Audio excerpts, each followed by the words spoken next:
नमस्कार, ATN live में आपका स्वागत है और मैं कैलाश कश्यप फिर आपके सामने हाजिर हूं। और आज हम खड़े हैं गोपालगंज मोड़ पे, जहां पर पिछले दिनों जो वारदात हुई थी भारतीय सैनिकों के साथ, जो चाइना के सैनिकों ने निर्मम हत्या कर दिया था। 20 जवान हमारे शहीद हो गए थे और आज उसी सिलसिले में सिवान के जो भीम आर्मी और संविधान बचाओ संघर्ष मोर्चा के तहत, बैनर के तहत यहाँ पे उन जो शहीद 20 जो हमारे जवान शहीद हुए थे, आज उनको श्रद्धांजलि देने का काम किया जा रहा है। यहाँ पे आप देख सकते हैं कि ये संघर्ष मोर्चा और भीम आर्मी के सैकड़ों लोग यहाँ मौजूद हैं। हम उनसे बातचीत करेंगे। वो यहाँ पे पुतला दहन का भी कार्यक्रम रखा गया है। जो चाइना के जो राष्ट्रपति हैं शी जिनपिंग, आज उनका पुतला दहन भी होगा। तो हम इन लोगों से बातचीत करेंगे। यहाँ बुलाइए कि वो क्या कहना चाहते हैं। इस जो श्रद्धांजलि सभा आप कर रहे हैं, 20 जवान हमारे मारे गए थे, क्या कहना चाहेंगे आप? मैं सबसे पहले अपने जवानों को श्रद्धांजलि देता हूँ। भीम आर्मी भारत एकता मिशन की तरफ से हम जितने नौजवान शहीद हुए उनके परिवार के साथ, उनके दुख की घड़ी में हम साथ हैं। और ये बहुत दुखद है कि हमारे देश के जो सत्ताधारी लोग हैं उनकी सारी नीतियाँ फेल हैं। राजनीति के लोग कितनी भी गिरना हो, ये गिर सकते हैं कि नहीं। जब भी चुनाव आता है ऐसी ऐसी घटनाएँ होती हैं। पिछली बार भी पुलवामा हुआ, इलेक्शन था, इस बार भी हो रही है। इनकी राजनीति के चक्कर में हमारे नौजवान जो है शहीद होते हैं। अगर ये विफल है तो मैं कहता हूँ, मेरे राष्ट्रीय अध्यक्ष जी का भी ऐलान है कि अगर आप जो है विफल हैं तो आप भीम आर्मी को आगे लेकर के आइए। हम इस देश की रक्षा करने के लिए आगे आएंगे और मैं ये चैलेंज करता हूँ कि ऐसी कोई घटना नहीं घटेगी। तो बहुत बड़ी बात आप कह रहे हैं कि जब जब चुनाव होता है, जो सत्ता के जो लोग बैठे हुए हैं, सत्ता में जो बैठे हुए हैं, वो इस तरह की घटना को अंजाम दे देते हैं ताकि लोग भटक जाएं, उनका ध्यान भटक जाए। तो आखिर इस बहुत बड़ा बात है, ये बहुत बड़ा आरोप भी है। तो ये लेकर के आप जनता के बीच क्यों नहीं जा रहे हैं, जनता को समझाने के लिए? एकदम जाते हैं साहब। हम लोग भीम आर्मी कभी बैठती नहीं है, दिन रात अपने लोगों के साथ खड़ी रहती है, चाहे कोई भी मामला हो। और बात है जब देश की, तो मुझे ये पूरा यकीन है कि हमारे देश के पूरा नौजवान जो है अपने देश के साथ खड़ा हुआ है। और जो भी सत्ता में बैठे हुए हैं उनको या तो वो चाहते हैं कि इलेक्शन के समय लोगों के अंदर देशभक्ति जगाई जाए। इसके पहले कभी भी देशभक्ति नहीं जगती है। जब इलेक्शन आता है तो ये लोग जो कोई ना कोई कांड। चुनाव तो अभी बिहार में होने वाले हैं, देश का तो चुनाव होने वाला नहीं है। बिहार का चुनाव देश का चुनाव है साहब, ये देश से बाहर नहीं है बिहार। तो मैं ये कहता हूँ कि मेरे तमाम नौजवान साथियों से कि ऐसी घटनाएं तब तक होती रहेगी जब तक ऐसे लोग सत्ता में बैठे रहेंगे। और मैं तमाम जो भी शहीद हुए हैं इनके परिवार वालों को मैं बोलूँगा, इनके बच्चों को और इनके परिवार वालों को उचित मुआवजा दी जाए और नौकरी दी जाए। मेरी ये मांग है भीम आर्मी भारत मिशन की तरफ से। आपने अपना नाम बता दें। मेरा नाम दीपक सम्राट, भीम आर्मी जिला अध्यक्ष सिवान। आपने देखा कि भीम आर्मी के जो जिला अध्यक्ष हैं दीपक सम्राट, उनका कहना है कि जब जब चुनाव, देश में चुनाव होता है, इस तरह की घटनाएं होती हैं। हालांकि देश का चुनाव अभी नहीं है, बिहार का चुनाव है, लेकिन उनका मानना है कि जब जब चुनाव होता है तब इस तरह की घटना को अंजाम दिया जाता है ताकि लोगों का ध्यान भटक सके। दीपक जी, एक चीज़ और बताइए कि क्या जिस तरह से प्रधानमंत्री ने कहा है कि हम चाइना के हर वार का जवाब देंगे, आपको क्या लगता है कि वो जवाब दे पाएंगे? ये साहब देखिए, इनका ये जो कहते हैं वो करते नहीं है कभी। ये तो बहुत कुछ बोल जाते हैं। ये बोलते हैं कि बेटी बचाओ बेटी पढ़ाओ। मैं सबसे बड़ा देशभक्त हूँ। पूरे देश को जो है ये लोग जो है इतने गटर में लेकर के चल गए हैं कि आज जो है निवाले के लिए तरस रही है यहाँ की जनता। और मैं ये कहना चाहता हूँ कि ये बोलते हैं कि चाइना का प्रोडक्ट को बहिष्कार करो। माल मंगाता कौन है चाइना से? आप वैसा डेवलप करो ना अपने देश में। क्या जरूरत है दूसरे देश से मंगाने के लिए? आप अभियान क्यों नहीं चलाते हैं? आप क्यों नहीं सड़क पे उतरते? हम लोग सड़क के लोग हैं और सड़क पर ही रहते हैं। हमारे लोग जो है मेन स्ट्रीम में नहीं है, हमारे लोग जो है राजनीतिक में नहीं है, जो है वो भी दलाल हैं। इसके वजह से अभी हम लोग तैयारी कर रहे हैं। आज़ाद समाज पार्टी हमारी चुनाव में उतरेगी, है कि नहीं? और हमारी ये पूरी कोशिश रहेगी। हमारे पास सुविधा नहीं होते हुए भी हम अपने देश के साथ खड़े हैं। तो आपको सिर्फ ये कह देने से या जब तक आप चुनाव में नहीं आइएगा, जनता के बीच नहीं जाइएगा, तब तक तो ये सिस्टम बदलने वाला नहीं है। ये सिस्टम इसी तरीके से लेकिन चुप भी नहीं बैठ सकते हैं। अगर किसी गद्दार अगर सत्ता में कोई बैठा हुआ है तो हम चुप भी कैसे बैठे? हमारा संविधान देता है हमको बोलने का अधिकार, और हम बात करेंगे, हम आवाज़ उठाते हैं रोड पे। आपको मालूम होगा कि पूरे अगर देश में अगर कोई विपक्ष में बैठा हुआ है तो भीम आर्मी बैठी हुई है, तो भीम आर्मी अपना काम कर रही है, आवाज़ उठा रही है। और ऐसे नौजवान तब तक शहीद होते रहेंगे जब तक ऐसे लोग बैठे रहेंगे। ये लोग इनके दोषी हैं। चीन तो हमारा पड़ोसी है, और ये आपका दायित्व है कि अपनी नीतियों को, विदेश नीतियों को सही करके, है कि नहीं, उस देश से अपना अच्छा तालमेल रखे। नेपाल जैसा देश जो है हमको आँख दिखाता है, तो सोचने वाली बात है साहब। तो ये सारी चीज़ें जो है युवाओं को समझना चाहिए, और इन लोगों को जो है यही एक मुद्दा होता है, हिंदू मुस्लिम, हिंदुस्तान पाकिस्तान। जब भी कुछ ऐसा आता है तो हमारे महापुरुष बोल के गए हैं कि जब भी चुनाव आएगा तो आप समझ लेना, और जब भी अपने देश में ऐसी कोई घटनाएं होंगी बॉर्डर पे तो समझ लेना कि चुनाव आने वाला है। तो आपने देखा पुलवामा देखा, और ये भी हम लोगों ने देखा, इसमें मासूम लोग जो अपना तन मन धन से अपना जो है जान की बाजी निछावर कर रहे हैं बॉर्डर पे, उन लोगों के साथ ये गेम हो रहा है। जनता के साथ जो कर रहे हैं वो तो देख ही रहे हैं। तो आपने बिहार विधान जो चुनाव की चर्चा कर दी इस श्रद्धांजलि सभा में, क्या मुद्दा होगा इस बार ये विधानसभा चुनाव में?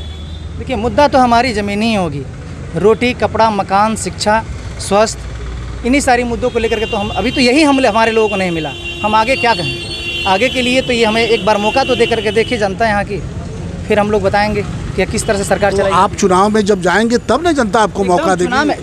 चुनाव में एकदम इस बार युवा जो है तन मन धन से और बहुत ही मजबूती से इस बार उतरने वाला है। आज़ाद समाज पार्टी भाई एक बड़ी विडंबना ये है कि जितने पार्टी, आपने देखा होगा कि केजरीवाल भी जब अन्ना हजारे देश को बचाने के लिए, भ्रष्टाचार मिटाने के लिए जब बैठे हुए थे, जंतर मंतर कहिए या फिर रामलीला मैदान कहिए, और उसी का प्रोडक्ट है आपको केजरीवाल जी। देखिए साहब, ये एक मिनट, और वहाँ पे जब इतने बड़े बड़े लोग, लेकिन जैसे उनको सत्ता मिलती है, जैसे कुर्सी मिलता है, जब तक कुर्सी नहीं मिलती है देश सेवा की बात होती है, लेकिन जैसे कुर्सी मिलती है फिर सब कुछ तो वही साहब। केजरीवाल के बारे में आप बात करेंगे तो आपको मालूम होगा कि वो भी आरएसएस के प्रोडक्ट हैं, वो प्रोजेक्ट हैं उनके, है कि नहीं? तो ऐसे लोगों के बारे में मैं कुछ नहीं कहना चाहता हूँ। सबके सामने है वो क्या कर रहे हैं।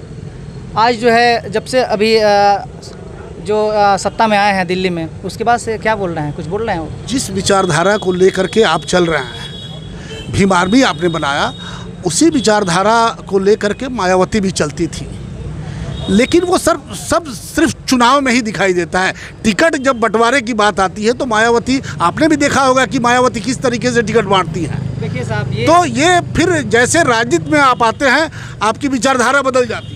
नहीं, ये पूरा दुनिया देखा है कि मायावती कांसीराम साहब के नेतृत्व में कैसा सरकार चला है, और हम लोग अभी श्रद्धांजलि सभा में हैं, और यहाँ पे बहुत सारी बातें करना अच्छा नहीं है। सभी को सम्मान करते हैं हम, और हम श्रद्धांजलि देते हैं। फिर से अपना नाम बता दें। दीपक सम्राट, भीम आर्मी जिला।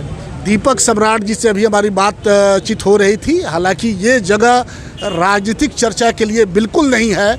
हम अपने उन वीर जवानों को जिनकी शहादत हुई है, जो वीर गति को प्राप्त हुए हैं, हम उनके श्रद्धांजलि के लिए यहाँ पे आज एकत्रित हुए हैं। बहुत सारे लोग यहाँ पे हैं, और ये सभी लोग ये चाहते हैं कि जिस तरीके से, जिस धोखे से चीन की जो सेना है, हालांकि चीन की फितरत ही रही है हमेशा धोखेबाज की, और जिस धोखे से इस बार उसने हमारे 20 जवानों को शहीद किया है, उसका बदला हर देशवासी, हर व्यक्ति ये चाहता है कि जो भी सरकार है वो उसका बदला पुरजोर तरीके से ले। और यहाँ भी, लेकिन इसी बीच में एक चुनाव की बात आ गई कि जब जब चुनाव होता है तब इस तरह के हमले हो जाते हैं। तो 2 शब्द हमने भी पूछ लिया था। आप बताइए, आप क्या कहना चाहते हैं? आज यहाँ शहीदों को श्रद्धांजलि दी जा रही है, आप क्या कहेंगे? मैं तो यही कहना चाहूँगा कि सच्चाई यही है, जब ओबीसी समाज का वोट चाहिए था लोकसभा में, तो ऐसे मतलब गाड़ी पे अटैक हुआ जिसमें मैक्सिमम ओबीसी समाज के लोग थे। तो मैं इसको राजनीतिक क्यों नहीं समझूं? आप भी बहुत पुराने पत्रकार हैं, आपको बहुत तजुर्बा है। क्राइम को इस नज़र से देखा जाता है कि क्राइम से फ़ायदा किसको हो। सच्चाई है तो ये जो घटनाएं हो रही हैं, इससे किसको फ़ायदा हो रहा है? ऑब्वियसली बीजेपी को फ़ायदा हो रहा है। तो हम क्यों ना माने? इस पर इंक्वायरी क्यों नहीं हो रही है? इस पर जाँच क्यों नहीं हो रही है? पुलवामा में जो हमला हुआ था उसमें जो डीएसपी पकड़ा गया था उनके आतंकियों को अपनी गाड़ी में ले जाते हुए, उस आतंकी को जो सरकार बेल दे देती है, ऐसे सरकार को हम कैसे मान लें? ऐसे आतंकी सरकार को हम कैसे मान लें? मैं तो यही मानता हूँ, जिस जिसको इस घटने से फ़ायदा हुआ है वही इसका दोषी है। इंटरनेशनल कोर्ट अगर और इंटरनेशनल कोई संगठनें हैं जो इस पे इंक्वायरी कर सकती हैं तो वो इंक्वायरी करें, और ये चीन को कुछ नहीं कर सकते, कोई आवाज़ नहीं उठाएंगे। क्यों? क्योंकि चीन ने कुछ नहीं किया है, इन्होंने खुद करवाया है। अगर चीन ने किया होता तो ये खुल के चीन को बोलते हैं, लेकिन अभी भी ये लोग कतरा रहे हैं। मैं कहता हूँ सबसे कि अच्छे से इंक्वायरी होनी चाहिए, लोगों को सड़क पे आना चाहिए, लोगों को आवाज़ उठानी चाहिए, क्योंकि हमारे जवान इसलिए नहीं जाते कि उनको राजनीतिक इस्तेमाल करने के लिए। आप उठा के देख लीजिए, पिछले 6 साल में 800 से ज़्यादा जवान हमारे शहीद हुए हैं। एक जवान को बनाने में इतना आसान नहीं होता है, पूरे देश की इकोनॉमी लगती है। कोई माँ अपने बेटे को निछावर करती है, अपने बेटे को भेजती है सरहद पे कि जाओ मेरे देश की रक्षा करना, लेकिन राजनीति के चक्कर में ये नेता लोग उनकी हत्या करवाए जा रहे हैं। बिल्कुल, जब भी जहाँ भी आप उठा के देख लीजिए डेटा, जहाँ भी कहीं 3-4 स्टेट में चुनाव होता है सरहद पे हमला हो जाता है। जहाँ भी ये चीन में जाके ये वहाँ के संगठनों से, वहाँ के आतंकवादी संगठनों से ये साठगांठ करके आते हैं। इस पे इंक्वायरी होनी चाहिए, इस पे अलग एक एजेंसी बननी चाहिए। मेरा नाम नेमत खान आज़ाद है।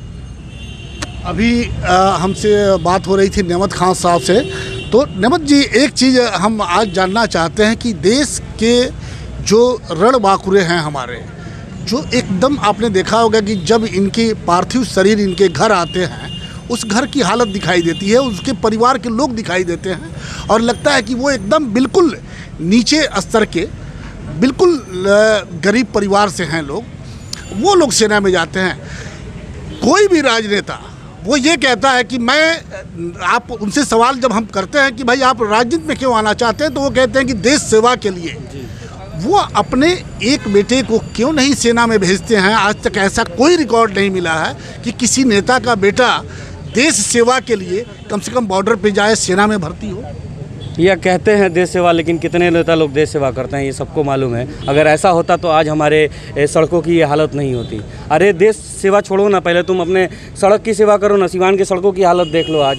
कितने माँओं ने अपने बच्चे को खो दिया और कितने बच्चों ने अपने माँ बाप को खो दिया सिर्फ हार्ट अटैक आने की वजह से, क्योंकि सिवान का सड़क जाम रहता है, ये आप भी जानते हैं। यहाँ से अगर आपको हॉस्पिटल जाना हो तो 1 घंटा लगता है जाने में। तो ऐसा मैं क्या कहूँ ऐसे नेताओं को तो घर से बाहर नहीं निकलने देना चाहिए जनता को। जनता इस बार जागरूक होगी, और मैं कहता हूँ कि अगर जैसे आपका क्या कहते हैं इजराइल का रूल है कि हर एक व्यक्ति को मिलिट्री की ट्रेनिंग होनी चाहिए और सबको आर्मी में भर्ती होना चाहिए, खासकर नेताओं के लिए ये क्राइटेरिया होना चाहिए कि जब तक 2 साल 3 साल कोई नेता अगर सरहद पे ड्यूटी नहीं देता है तब तक उसको चुनाव लड़ने की अधिकार नहीं होना चाहिए। इस तरह का जब तक कोई नियम नहीं बनेगा तब तक ये नेता लोग नहीं। बड़ी अच्छी बातें हुई हैं यहाँ पे, लेकिन श्रद्धांजलि सभा है, हम बहुत इसको लंबा नहीं कर सकते हैं। ये एक बहुत बड़ा मुद्दा है, इस पर एक अच्छी डिबेट हो सकती है, लेकिन आज हम यहाँ पे गोपालगंज मोड़ पे डॉक्टर भीमराव अंबेडकर की मूर्ति के आगे अपने उन वीर जवानों को जिनकी शहादत हुई है, हम उन्हें श्रद्धांजलि देने के लिए, अपना श्रद्धा सुमन अर्पित करने के लिए ये सभी लोग यहाँ एकत्रित हुए हैं। और अभी इसके बाद शायद जो कार्यक्रम है वो चीन के जो राष्ट्रपति हैं शी जिनपिंग, उनका पुतला दहन होगा। वो भी हम आपको अपने कैमरे से दिखाएंगे।